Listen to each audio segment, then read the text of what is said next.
Amigos da Ideia do Jogo, não poderia deixar de fazer um breve comentário sobre a estreia do Vitória nesse malfadado Campeonato Baiano. E até porque não vi o jogo de estreia do Vitória contra o Globo, né?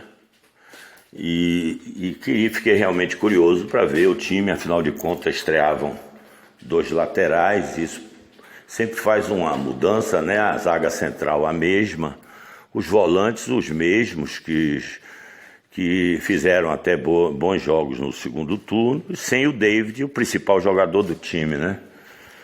Aliás, eu já falava isso desde fevereiro do ano passado, de que David seria o grande destaque do time, e não era difícil acertar pelas suas próprias características, né? Mas o que eu vi ontem é um jogo de estreia, né? O campeonato estadual não motiva ninguém, nem torcida, nem jogador, nem ninguém. O Juazeirense é o time que está na Série C do Campeonato Brasileiro, depois de... Os jogadores são praticamente os mesmos, não é? Não há como fazer investimento pelo modelo de disputa do campeonato, pela sua inserção no calendário. Os torcedores não vão mais ao estádio ver os jogos, não há aquela motivação, né? Você vai para Juazeiro jogar contra o Juazeirense, o estádio está vazio. Antigamente os estádios ficavam cheios, os torcedores iam torcer pelos seus representantes. Hoje não vão mais, média de público de 2.000 pessoas no campeonato, já dá para adivinhar. Isso tudo vocês pensam que não reflete no time? Claro que reflete. Você acha que o Trailer jogou com a mesma motivação que joga os jogos mais importantes? Claro que não. Mas vai dar Bahia e Vitória no final. O Bahia começou perdendo do Bahia de Feira. Mas todos nós sabemos de que, com pontos corridos, os dois vão chegar na frente e vão decidir o campeonato, né? Isso aí todos nós já sabemos. O que a gente tem que ver é o que é que o Vitória está fazendo para não passar o sufoco que passou o ano passado. E é bom lembrar, porque as pessoas custam acreditar nesses alertas, né? Acha que sempre se dá um jeitinho. Bom, até agora não tem jeitinho certo. Se o Vitória não fizer uma outra negociação com a Globo, com a Esporte Interativo, porque os contratos já estão, no caso do Vitória, eu acho que já estão todos assinados, não é? Esse ano, se o Vitória cair para a Série B, a receita de televisão que sustenta o Vitória, porque o Vitória não... As outras receitas do Vitória são fraquíssimas, e esse é o grande desafio do novo presidente, fazer o Vitória crescer, senão ele não devia nem ter passado na porta do Vitória, porque em 2016, ainda na gestão de Manuel Matos, com seu assessor especial Raimundo Viana, o Vitória teve 76% do seu orçamento advindo da receita de televisão. Significa que o Vitória é completamente dependente da receita de televisão, né? E esse ano de 2017, ele foi mais ainda, porque o Vitória,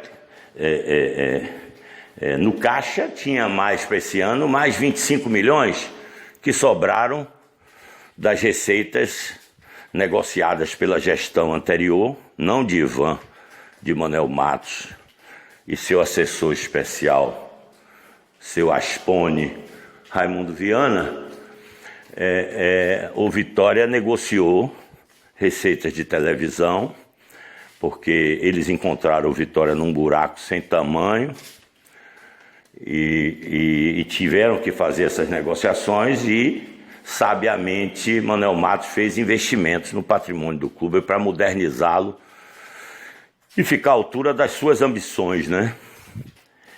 Então, o jogo de ontem, ele é um lugar de observar e continuar observando, sem nenhuma crítica exacerbada, né, como foi feito ano passado por causa das informações que chegavam do nebuloso bastidor das transações do Vitória, de tantos jogadores, né, pagamentos de comissões absurdas, abusivas, e que, ao contrário do que diz esse louco ex-presidente, que em bom tempo, acho que tardiamente saiu do Vitória, que tinha que ter saído no meio do ano, mas o presidente do conselho não permitiu e o manteve até o final do ano. Ele diz que ele não arrombou os cofres do clube, mas sabe como é a conta? Mandaram ele dizer, né? Porque ele não sabe nada, tá? A diferença dele para um boy no Vitória é nenhuma, somente que ele assinava os documentos e o boy não assina. Ele não sabia nada, de coisa nenhuma, né? Então mandaram ele dar essa declaração para ele sair em defesa, porque quem sabe se ele não já tem projetos de volta dele, a gente pode esperar tudo. Mas o fato é que ele diz que o clube não tem rombo porque ele não gastou nada além do dinheiro que estava no clube. Entendeu, gente? Qual é o raciocínio que plantaram para ele? Então, o Vitória tinha um orçamento de 80 milhões e mais 25 milhões no caixa, que dá 105 milhões, e o dinheiro de Marinho estava dentro dos 80 milhões, aí sobram mais 7 milhões, 105 com 7 dá 112, e com mais 2 milhões do seguro do saudoso Arthur Maia, chegamos a 115 milhões. Pois é exatamente esse o número que o Vitória gastou em 2017. Por isso que ele tem um déficit e que correu o risco de perder os benefícios da lei do Profut, que é a lei do parcelamento fiscal dos clubes brasileiros. O Vitória em 2016, o Vitória teve uma receita de 111 e o déficit não poderia passar de 10% dessa receita, e esse ano o déficit passou mais 4 ou 5 milhões, por isso que o Vitória não tinha dinheiro e foi obrigado a vender David. Pelo menos essas são as informações que nos chegaram, porque não haveria outro motivo de vender David com um preço tão aviltado em relação ao seu valor real no mercado nacional e internacional. Ele vale no mínimo 3 vezes mais. Mas o fato é que essa explicação de Ivan é que ele diz que o time gastou 115 milhões, né? O dinheiro que estava no caixa, né? E ele diz que isso não é rombo, não, né? Basta olhar as contratações que ele fez junto com seu departamento de futebol ao longo do ano. E depois as despesas de rescisões e tudo, quer dizer, o rombo é esse aí, 115 milhões de malversação do dinheiro do clube. Né? Em relação ao orçamento, um estouro, né? Porque o orçamento era 80, ele gastou 115, certo? Em relação ao orçamento, que é o que está no estatuto, o estouro é de 35 milhões. 35 milhões. Viu, presidente Ivan de Almeida? Vai enrolar outro, certo? Que aqui no lado de cá não tem bobo, tá certo? E no caixa ele gastou o dinheiro todo que tinha no clube, né? Sem nenhuma estratégia, sem nenhuma previsão. Ele e os que o sucederam durante o triste período de triste memória de 2017. Voltando ao time, estreou Lucas, é aquele lateral que vai ser assim o ano inteiro, regular, nota 6. Assim ele foi em todos os clubes que passou. Teve um destaque maior no Botafogo, chegando até a seleção brasileira. É um lateral sem muita velocidade, técnica razoável, vai suportar o time por trás das linhas. Não é um lateral agressivo, é menos agressivo que Patrick, marca melhor que Patrick, sustenta mais a sua posição. Não vai, entre mortos e feridos, ele vai fazer sua função. O Denilson entrou, na minha opinião, na posição errada. Ele joga de segundo atacante, certo? Atrás das linhas. Ele não é um jogador, é muito alto para jogar na borda do campo, não tem habilidade, mas sempre jogou um pouquinho do meio do campo para a esquerda, certo? eu vi ele fazendo alguns bons jogos no Avaí. Ontem ele não foi nem sombra do jogador que eu vi jogando no Avaí e que chamou a atenção do São Paulo. Portanto, temos que esperar. Mas o problema maior do Vitória está nem na zaga, que a zaga a gente já sabe o que é bom e o que é ruim entre o Wallace e Canu, né? Tem atitude, tem compromisso. O Canu, como o Vitória joga no Baiano, o Canu precisa propor mais o jogo, ele não tem habilidade para isso. O Wallace tem um pouco mais, mas não é rápido. Ontem falhou num gol, mas acontece. É um jogador que prestou bons serviços ao Vitória no último Campeonato Brasileiro. Para mim foi dos melhores, né? E a ausência de David, é claro que é muito sentida, né? O Neilton está jogando de meia, né? Com o Iago na direita e o Chiesa na esquerda no 4-2-3-1. E o Vitória é isso aí, né? O sistema 4-2-3-1 utilizado no Brasileiro do ano passado, mas os dois volantes continuam muito aquém das necessidades do Vitória. Foi uma surpresa para mim a renovação de William Corrêa por 2 anos. Deve ter sido pedido de Wagner Mancini. Ele deve saber o que está querendo. E o William Souto é aquele jogador esforçado, de passe curto, que como a gente jogava marcando, ele teve sua utilidade. Agora a gente precisa jogar propondo o jogo. Temos as mesmas dificuldades do ano passado, né? Porque os jogadores não mudam. Né? O ataque do Vitória dependeu ontem de Neilton, que foi realmente o grande destaque do jogo. Ele não joga de meia, podem reparar que as jogadas dele é sempre pelas bordas, fechando para o meio. Ontem ele fez um gol recebendo um lindo passe de William Corrêa, tem que se dar valor, um passe em profundidade muito difícil de execução, e ele entrou e fez o gol de perna esquerda. E depois, no final do jogo, a gente já estava perdendo 2-1, né? Um gol do Juazeirense, uma falha de Wallace, e o outro, um gol de falta muito bem batido, o goleiro não tinha nada para fazer ali. A gente sempre diz que o goleiro falha quando a bola entra no canto dele. Quando a bola entra no outro canto, ele não é de borracha, né? A bola entrou perto da trave, não tem chance. Quando ela vem um pouquinho mais para o meio, ele dá um passo para o lado e pode fazer uma defesa difícil. É sempre difícil uma falta ali. Quando ela é bem batida, é indefensável.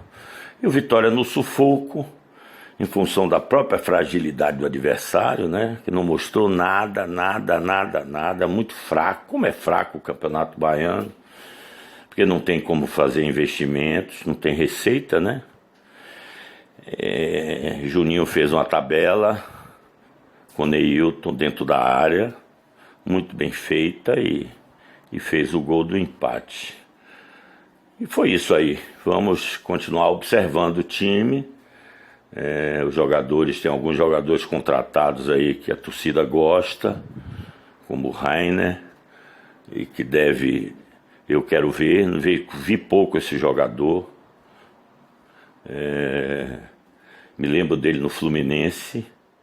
Ele era conhecido por um jogador que não conseguia fazer gol, e um jogador de corpo atlético franzino, mas de muita qualidade, né?